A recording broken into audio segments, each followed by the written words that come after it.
Hi friends, welcome back. എല്ലാവർക്കും എളുപ്പത്തിൽ ഉണ്ടാക്കാൻ പറ്റിയതും എല്ലാവർക്കും ഒരുപോലെ ഇഷ്ടമായിട്ടുള്ളതുമായ ഒരു ഈവനിങ് സ്നാക്സിൻ്റെ റെസിപ്പി ആയിട്ടാണ് ഇന്നത്തെ വീഡിയോയിൽ ഞാൻ ഷെയർ ചെയ്യാൻ പോകുന്നത്. അപ്പോൾ നേരെ വീഡിയോയിലേക്ക് പോവാം. ഇപ്പോൾ തയ്യാറാക്കുന്നതിന് മുമ്പായിട്ട് അതിലേക്കുള്ള പണ്ടം തയ്യാറാക്കണേ. അതിന് വേണ്ടിയിട്ട് ഇതാ ഇങ്ങനെ ഒരു പാൻ ചൂടായി വന്നാൽ അതിലേക്ക് 6 kg ഒഴിച്ചു കൊടുക്കുക. 6 kg ചേർത്ത ശേഷം നമുക്ക് ആവശ്യമായിട്ടുള്ള തേങ്ങ ചിരണ്ടിയത് എടുക്കുക. പിന്നെ മധുരത്തിനനുസരിച്ചിട്ടുള്ള പഞ്ചസാര, പിന്നെ കുറച്ച് ടേസ്റ്റൊക്കെ കൂട്ടാൻ വേണ്ടിയിട്ട് ഒരു 3-4 ഏലക്കായ, ഉണക്കമുന്തിരിയൊക്കെ ചേർത്തിട്ട് ഇതിനെ നന്നായിട്ടൊന്ന് റോസ്റ്റ് ചെയ്തെടുക്കുക. ഈ തേങ്ങ അങ്ങനെ ഈ ഒരു കളറ് ആയാൽ പിന്നെ ഇതിലേക്ക് ഒരു നേന്ത്രപ്പഴം കട്ട് ചെയ്തതും കൂടി ചേർത്തിട്ട് ഇത് രണ്ടും നന്നായിട്ടൊന്ന് വാട്ടിയെടുക്കുക. അങ്ങനെ ഇത് ഏകദേശം ആയിട്ടുണ്ട്. ഇനി ഇത് ഫ്ലെയിം ഓഫാക്കിയിട്ട് തൽക്കാലം ഒന്ന് മാറ്റി വെക്കുക. എന്നിട്ട് ഒരു മിക്സിയുടെ ജാർ എടുക്കുക. അതിലേക്ക് ഒരു ഗ്ലാസ് പാലും ഈ ഒരു കപ്പിൽ മൈദയും ഒരു നുള്ളു ഉപ്പും കൂടി ചേർത്തിട്ട് ഇത് നന്നായിട്ട് അടിച്ചെടുത്തിട്ട് വരാം. അങ്ങനെ നന്നായിട്ട് അടിച്ചെടുത്ത് വന്നിട്ടുണ്ട്. ഒരുപാടങ്ങ് തിക്കാനും പാടില്ല, ഒരുപാടങ്ങ് ലൂസാനും പാടില്ല. ഈ ഒരു രൂപത്തിൽ വേണം കിട്ടാൻ. എന്നിട്ട് ഇത് തൽക്കാലം ഒന്ന് മാറ്റി വെക്കുക. എന്നിട്ട് അതേ മിക്സിയുടെ ജാറിൽ തന്നെ 2 മുട്ടയും മധുരത്തിനനുസരിച്ചിട്ടുള്ള പഞ്ചസാരയും കൂടി ചേർത്ത് കൊടുക്കണേ. ഞാനിപ്പോൾ 2 ടീസ്പൂണോളം ചേർത്തിട്ടുണ്ട്. പിന്നെ നല്ല കളറിന് വേണ്ടിയിട്ട് ഒരു നുള്ളി മഞ്ഞൾപ്പൊടിയും കൂടി ചേർത്തിട്ട് ഇതും നന്നായിട്ടൊന്ന് അടിച്ചെടുക്കുക.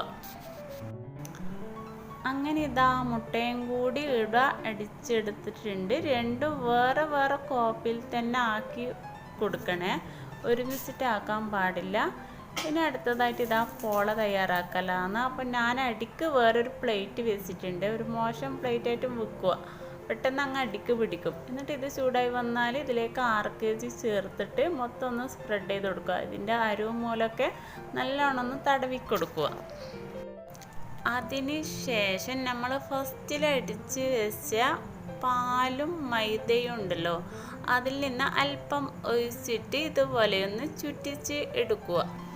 എന്നിട്ട് ഇത് ആറിയാൽ ഇതിൻ്റെ മുകളിൽ അല്പം 6 kg ഒന്ന് സ്പ്രെഡ് ചെയ്ത് കൊടുക്കണേ. എന്നിട്ട് ഇതിൻ്റെ മുകളിലായിട്ട് ആ മുട്ടയുടെ കൂട്ടുണ്ടല്ലോ അത് അല്പം ഒഴിച്ചു കൊടുക്കുക. ഒരുപാടങ്ങ് ഒഴിച്ചു കൊടുക്കാൻ പാടില്ല, അല്പമേ ഒഴിക്കാൻ പാടുള്ളൂ. എന്നിട്ട് ഇതുപോലെ ചുറ്റിച്ചെടുത്തിട്ട് ഇത് 1 മിനിറ്റ് ഒന്ന് അടച്ച് വെക്കുക. 1 മിനിറ്റിന് ശേഷം ഇത് തുറന്നിട്ട് നമ്മൾ നേരത്തെ തയ്യാറാക്കി വെച്ചിട്ടുള്ള പണ്ടം ഉണ്ടല്ലോ അത് കുറച്ചായിട്ട് ഇട്ട് കൊടുക്കുക. ഒരുപാട് കുത്തി നിറച്ചിട്ടൊന്നും ഇട്ട് കൊടുക്കണ്ടേ, ലെയറായിട്ട് അങ്ങ് പോകുകൊണ്ട് കുറച്ച് ഇട്ട് കൊടുക്കുക. എന്നിട്ട് ഇതിൻ്റെ മുകളിലായിട്ട് ആ പാലിൻ്റെ കൂട്ട് അല്പം ഒഴിച്ചു കൊടുക്കുക. എന്നിട്ട് ഇതുപോലെ ഒന്ന് അടച്ച് വെക്കുക 1 മിനിറ്റ്. എന്നിട്ട് വീണ്ടും തുറന്നിട്ട് ആ മുട്ടയുടെ കൂട്ടുണ്ടല്ലോ അത് ഒഴിച്ചു കൊടുക്കുക. എന്നിട്ട് വീണ്ടും അടച്ച് വെക്കുക. എന്നിട്ട് വീണ്ടും തുറന്നിട്ട് ഇതിൻ്റെ മുകളിൽ ഒരു മസാല ഇട്ട് കൊടുക്കുക. അങ്ങനെ ഇതുപോലെ തന്നെ ബാക്കിയുള്ളതെല്ലാം ഇതുപോലെ ചെയ്തെടുക്കണേ. ഞാനിപ്പോൾ ആവർത്തിച്ച് പറയുന്നില്ല, ഇതുപോലെ കണ്ടിട്ട് ഇതുപോലെ ചെയ്യുക. ഇതിപ്പോൾ ഒരു 3-4 ലെയർ ഉണ്ടാകും. ലെയർ കൂടുന്നതിനനുസരിച്ചിട്ടുള്ള ആ ഒരു പോള ആയിട്ട് വരും, അതായത് അട്ടിയായിട്ട് വരും.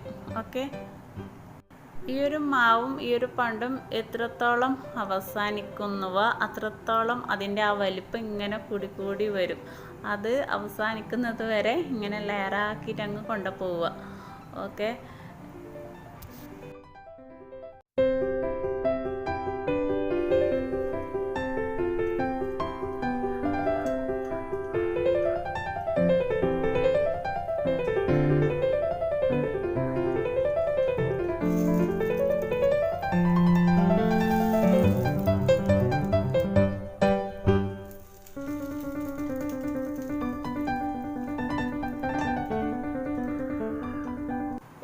മൊത്തത്തിൽ ചെയ്തെടുത്ത് ഇനി മൊത്തത്തിലൊന്ന് കുക്കായി വരുന്നത് വരെ ഒന്ന് വെയിറ്റ് ചെയ്യാം. ഓക്കെ, അങ്ങനെ നമ്മളെ പോള ഇവിടെ തയ്യാറായിട്ടുണ്ട്. എളുപ്പത്തിൽ ഉണ്ടാക്കാൻ പറ്റിയിട്ടുള്ളൊരു പോളയല്ലേ.